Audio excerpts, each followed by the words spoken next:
I'm reminded of the proverb, the best time to plant a tree was 30 years ago. The next best time is today. Well, the best time to set a boundary with someone was the day you met them, and the next best time is today. Hi, I'm Barb Mangle. I want to welcome you to my podcast, Fragmented to Whole Life Lessons from 12-Step Recovery, where I help people heal their emotional, psychological, and spiritual wounds and make deep, lasting changes in their lives. I'm a boundaries coach who specializes in helping women who say yes when they really want to say no, and who neglect themselves because they're so focused on others. I've coached hundreds of people to create Boundaries by Design, a blueprint for life. I have a free boundary building starter kit at boundariesstarterkit.com. On this podcast, I share my experience, strength, and hope from recovery. I don't support or endorse any particular 12-step recovery fellowship, and I don't claim to speak for any 12-step fellowship. I don't believe that 12-step recovery is the only way to recover. You might need additional help. I'm an avid beachcomber and a formerly closeted fan of the Hallmark Channel, especially the Christmas movies. I wear fingerless gloves almost all year round because my hands are always cold, and I love taking pictures of license plates with my initials BN on them. My hope is that you'll find my words concretely helpful in improving your life, whether you're in recovery or not. If you like what you've heard on this episode, please screenshot it and share it on your social media. Be sure to tag me at Higher Power Coaching.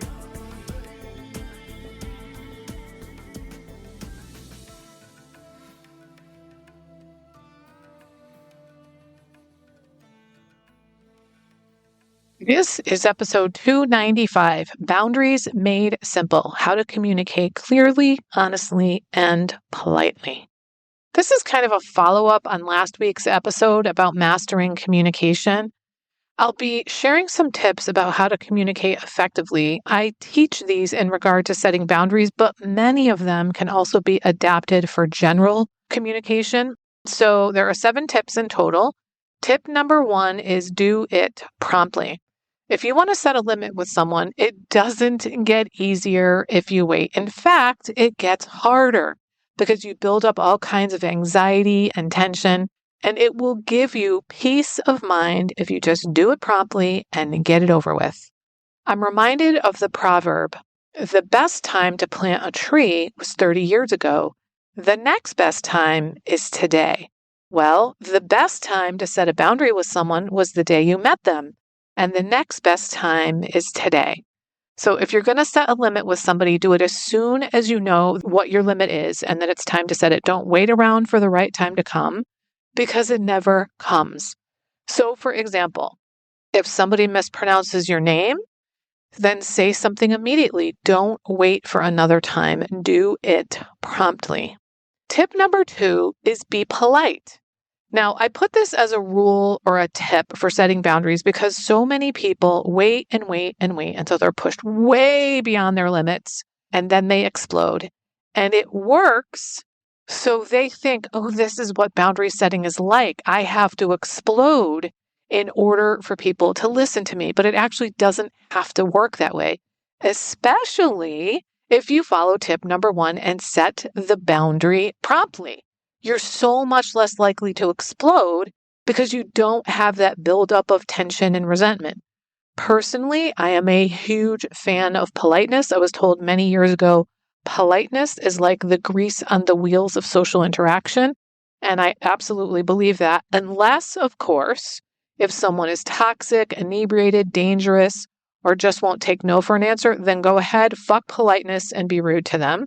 But most of the time, I recommend you defer to being polite. There's no reason to be rude, especially if you've told them immediately upon realizing this is my boundary.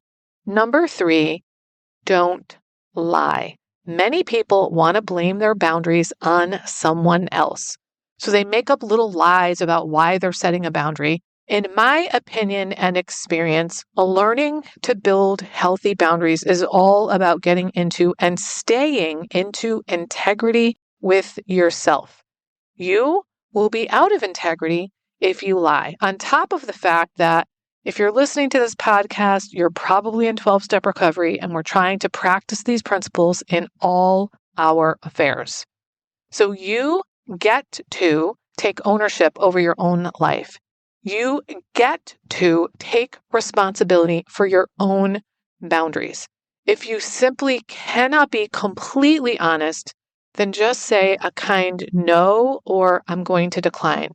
For example, if you want to get off of a call with someone, say, I'm going to sign off now. Don't make up some lie and say like, oh, I got to go because I'm running out of minutes or something like that.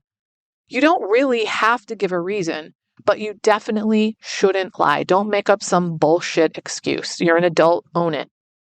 All right. Tip number 4, don't apologize for setting a boundary. You haven't done anything wrong. Even if the other person tries to make you feel like you've done something wrong by setting a boundary, you haven't. So if you're going to decline going to an event and you're sorry that you're going to miss that, that's one thing to say, hey, I'm sorry, I'm going to miss it. But you don't need to apologize for saying no or setting a boundary. One of the ways that a friend of mine taught me they do this is when someone asks personal and prying questions, they say, I don't discuss that with others. They don't apologize. They just say, I don't discuss that with others. And if someone asks them, why don't you? They just say, I just don't. It gets the point across. So you don't need to apologize. It's your boundary and you have a right to your privacy. Tip number 5, have a rule. This is a favorite of mine. Now, our boundaries are always about us and for us. This particular tip helps to make that really clear. This is about me, not about you. In other words, it depersonalizes it for the target of your boundary. It makes it clear to that person that it's about you and not them. So you could do this by saying, I have a rule. So maybe I have a new rule. I no longer take calls after 8 p.m. at night. Or you could just imply it and say, I will no longer be in the middle of workplace arguments. The thing about having a rule is that it needs to be an actual rule.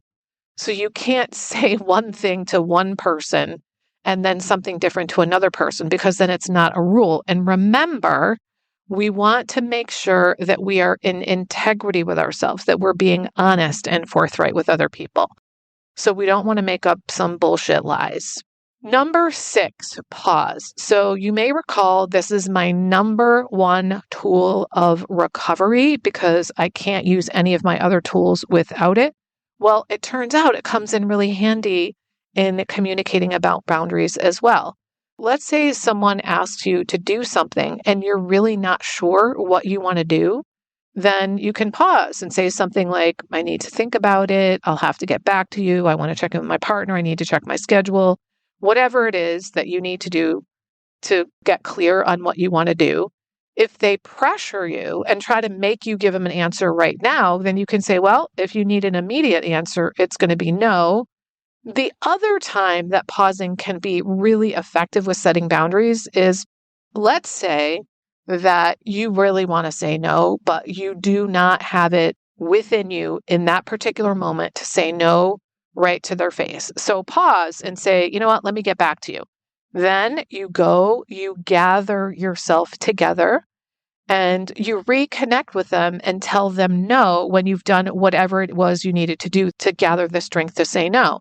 So perhaps you reconnect with them via email or text or the phone and just whatever you need to do so that you don't end up lying to that person because that is out of integrity. You might be wondering, why did I give tip number 1 as be prompt and then this tip is to pause? Well, that's because being prompt is what you do when you know what your boundary is, but pausing is what you do when you're really not sure. All right, number 7. This is the last tip I'm going to share, and it's give an alternative. So if somebody asks you to do something, and it's not what you really want to do, but you're still willing to help out or contribute in some way, you can come up with some kind of alternative or compromise. So let's say they want you to volunteer for a particular cause, and you can say, I'm not able to volunteer, but I'd like to make a donation. Who do I make the check out to? Now, even if it's $5 or $10, it's worth your time. So you've given them some kind of an alternative. I also call this naming the terms of the engagement. I think about it like this. If you were trying to help a child get dressed in the morning, you wouldn't say to them, hey, what color shorts do you want to wear?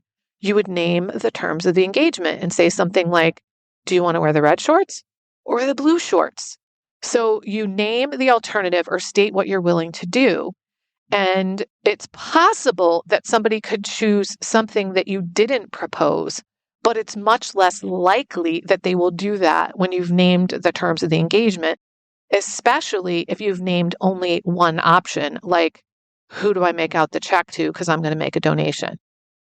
Now, when you combine these tips that I've shared today with the things that I shared in last week's episode about using I statements and communicating clearly and directly, you will be so much more likely to have healthy communication, which is imperative if you want healthy relationships.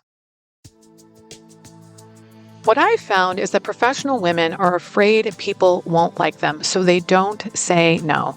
Then they become overwhelmed and resentful because they keep giving in to others and take on too much. What they really want is to have balanced relationships where there's give and take without having to have a confrontation.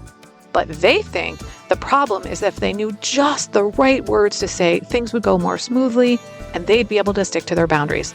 So they end up letting people walk all over them and then explode when they can't take it anymore. But the real problem is that they don't know what's okay with them and not okay with them because they're so focused on others. That means they don't set limits or ask for help. What they need to do is focus internally to get clear on what matters to them so they know what to say no to and can communicate that clearly with calm confidence. If this sounds like you, we should talk. Go to barbchat.net to sign up for a call with me. If you like this podcast, and I'm guessing you did because you're still listening, you will also love my weekly newsletter, Friday Fragments, which has short essays similar to the podcast. You can check it out at fridayfragments.news. That's fridayfragments.news. If you haven't already subscribed to my podcast on your favorite podcast outlet, please do that. It helps carry the message to more people.